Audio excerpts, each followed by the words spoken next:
আসসালামু আলাইকুম। সুরাইস কিচেন চ্যানেলে সবাইকে স্বাগত জানাচ্ছি আরও একটি নতুন ভিডিও দেখার জন্য।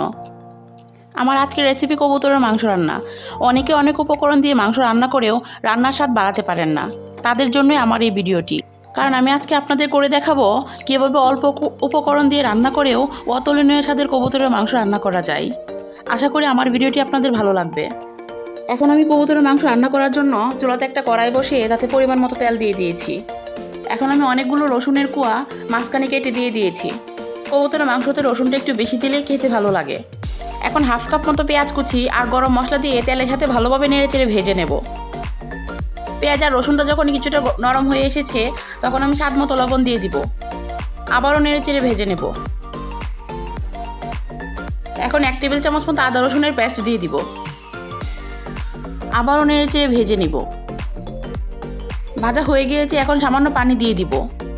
আমি সব সময় বলি গুঁড়া মশলা দেওয়ার আগে আমি সবসময় কিছুটা পানি দিয়ে থাকি, তাহলে মশলাটা পড়ে যায় না। এখন 1 চামচ হলুদ গুঁড়া, 1 চামচের একটু বেশি মরিচ গুঁড়া আর 1 চামচ জিরা গুঁড়া দিয়ে দিব। আবারও ভালোভাবে নেড়েচেড়ে মিশিয়ে নিব। এখন ঢাকনা দিয়ে ঢেকে মশলাটাকে ভালোভাবে কষিয়ে নিব। আমি অনেকবার বলেছি যে কোনো তরকারির স্বাদ বাড়ানোর জন্য মশলা ভালোভাবে কষানোটা কিন্তু খুবই গুরুত্বপূর্ণ। দেখেন আমার মশলাটা ভালোভাবে কষানো হয়ে গিয়েছে, উপরে তেল ভেসে উঠেছে। এখন ভালোভাবে কেটে ধুয়ে রাখা কবুতরের মাংসটা দিয়ে দিব।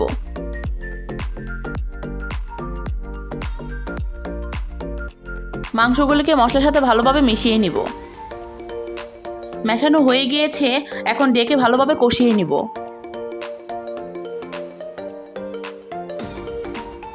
মাঝে মাঝে ঢাকনা খুলে কিছুটা নেড়ে দিব। দেখেন মাংস থেকে পানি ওঠা শুরু করে দিয়েছে। আবারও ঢেকে রান্না করে নিব।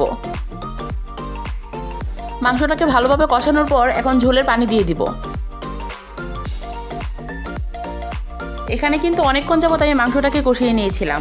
যখন ভালোভাবে কষানো হয়ে গিয়েছিল তখন ঝোলের জন্য কিছুটা পানিও দিয়ে দিয়েছিলাম, সেটা কিভাবে যেন স্কিপড হয়ে গিয়েছে।